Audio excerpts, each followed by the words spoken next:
7টি বর্জনীয়র 1 number, বিলম্বে ইফতার করবেন না কখনো। 1 নাম্বার, দেরি করে ইফতার করা নিষিদ্ধ। ইহুদিরা দেরি করে ইফতার করে। লা ইয়াজালুন নাসু আলা খাইরিন মা আজ্জালুল ফিতরা। বিশ্বনবী বলেছেন, এই উম্মত যতদিন আগে আগে ইফতার করবে, এই উম্মতের কপাল থেকে কল্যাণ কেউ ছিনিয়ে নিতে পারবে না। চিল্লায় বলেন ঠিক কিনা? আজানের জন্য বসে থাকবেন না, সময় দেখবেন। স্থানীয় সময় যখন সূর্যাস্ত হওয়া মাত্রই বিসমিল্লাহ, খেজুর খেয়ে ফেলবো। পারবেন তো নাকি দেরি করবেন? 2 নাম্বার, রমাদানের পবিত্রতা বজায় রাখবো। কোনো তর্ক বিতর্ক অশ্লীলতায় আমরা জড়াবো না, ঝগড়া করবো না, সরাসরিও না, ফেসবুকেও না। করবেন?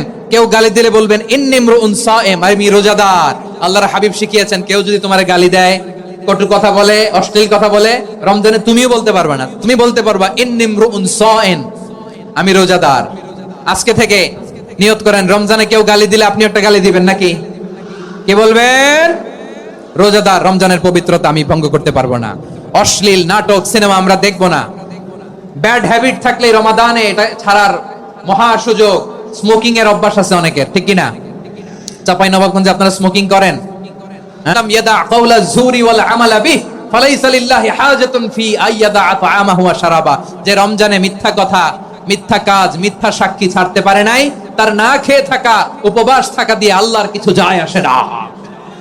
এজন্য মিথ্যার সাথে আমাদের কোনো সম্পর্ক আছে?